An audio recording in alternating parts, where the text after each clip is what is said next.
real major problem in the industry. It's not the general public. General public, it doesn't have that problem. The problem has to do with the producers and their own fears. General public wants to see a talent. They want to see someone talented. I cannot think of a better time in my experience in the business than to be a black actor today. Shit, it's never been better. Biggest stars on the planet. Like, oh my God, it's just a bit too much. They're pandering.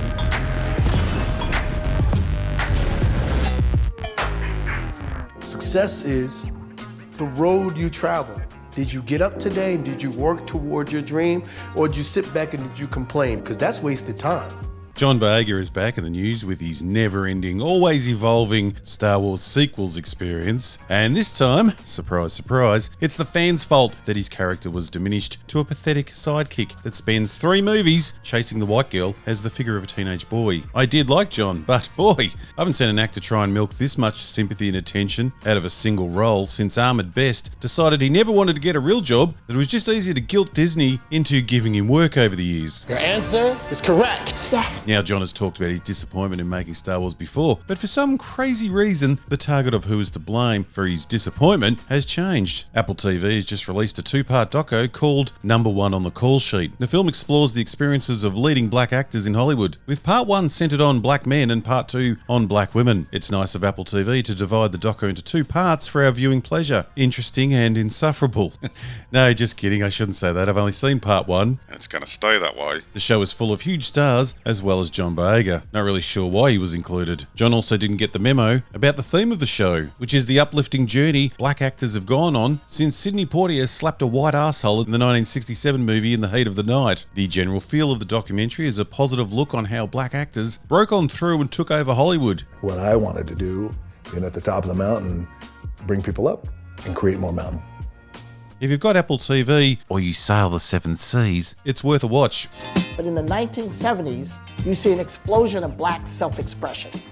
Shad, Superfly, Foxy Brown. Unlike everyone else's stories about success, John Boyega's insight is that Star Wars fans are racist and that his father was excited that he was going to be rich. You are making money now. That just, that happiness when your dad knows, my son is going to be rich. Yes, he doesn't really get into how important acting was to him. Martin whispered in my ear. He said, "Did anyone ever tell you you were a really good actor?" And I said, "No." He said, "You're a really good actor." That's what being number 1 on a call sheet is about for me. Saved my life. My son is going to be rich. Going for maximum sympathy, John neglects to mention that he was already well received as a lead in the film Attack the Block. For some reason, that film was never mentioned. No, he would rather talk about how difficult it was landing a leading role in the biggest franchise of all time. And he conveniently forgets how Finn was one of the fan favourites. Let me tell you, Star Wars always had the vibe of being in the most whitest elite space. Like, this franchise is so white that it's like a black person existing in that was something. And you can always tell it's something when some Star Wars fans try to say, well, we had Lando Calrissian and had Samuel L. Jackson.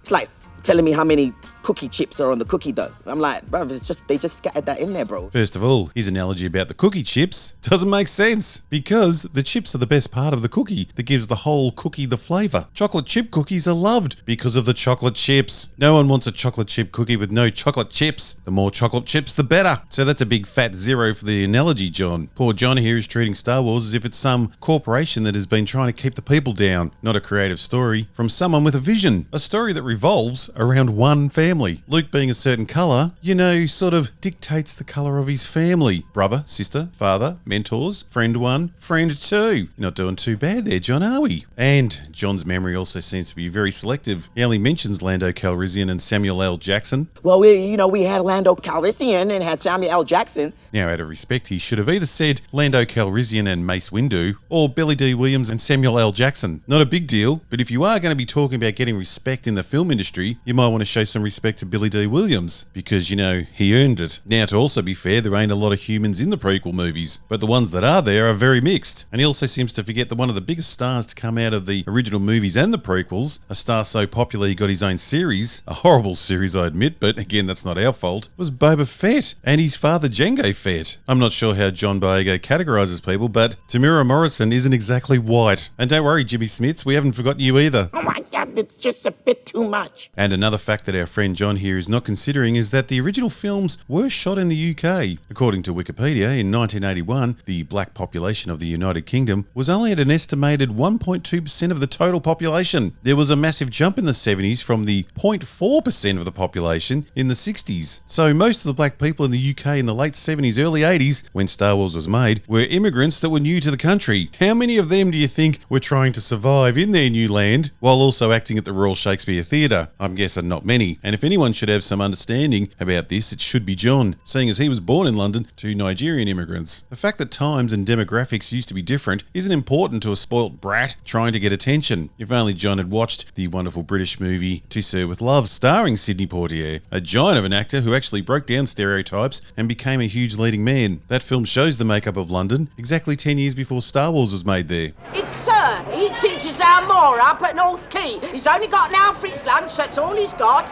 I don't think you should paint George Lucas with some racist brush because there wasn't a plethora of black actors to hire in the UK. Actors that are going to be playing space Nazis. What?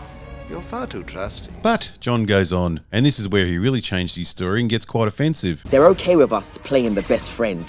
But once we touch their heroes, once we lead, once we trailblaze, it's like, Oh my God, it's just a bit too much. They're pandering. Well, I wonder if John is talking about these fans. We're just fanatics out here waiting on Return of the Jedi. 3 years in the making. We were waiting for this. Some people don't idolize Darth Vader like I do.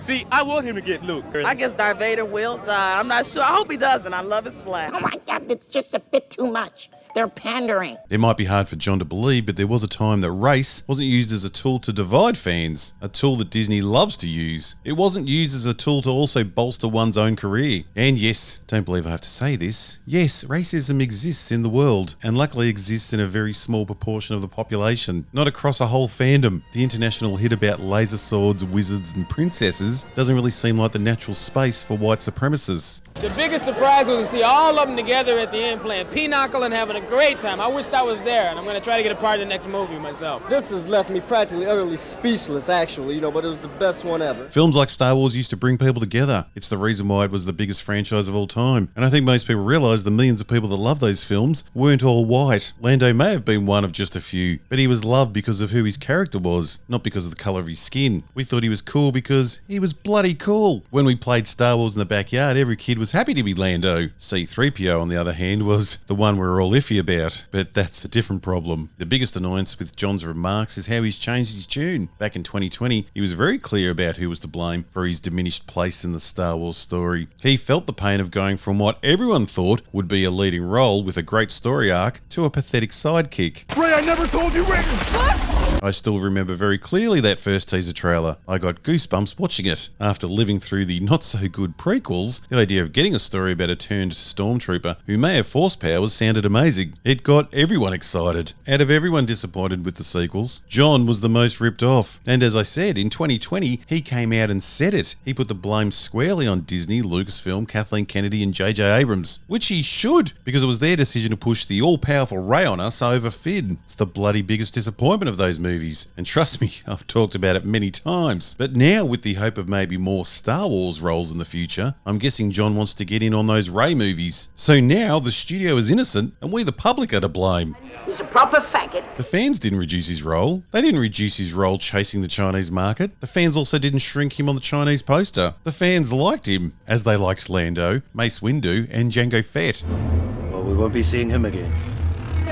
How do the fans win in this situation? We like the good characters that are offered to us, and that is still not good enough. Note, I did say good characters, not the absolute garbage that Disney Plus has been subjecting the fans to. No one deserves that shit. The only place the black actors should be aiming their anger is towards the studio. They hire the actors and make the content. They should be all demanding better roles. But John doesn't give a shit about better roles. He just wants that sweet paycheck, and he knows that being a victim is the best way to get a job in Hollywood these days.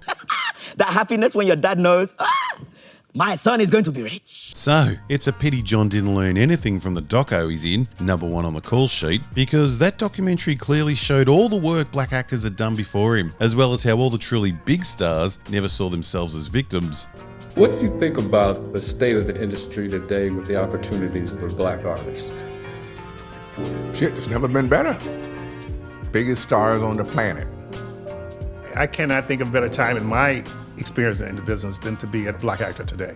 John was very lucky to score a leading role in the most loved franchise of all time. He and the public were disappointed at what Disney did to him and his character. If John wants to keep any credibility, keep pointing that finger straight at Kathleen Kennedy, J.J. Abrams, and Disney in general. Would you get going, you pirate? The oppression of the Sith will never return. You have lost. So anyway, do watch number 1 on the call sheet. It is an interesting documentary. To be fair, I've only watched part 1 about the men. Not sure what part 2 is going to be like. Still feel like you aren't giving up who you are.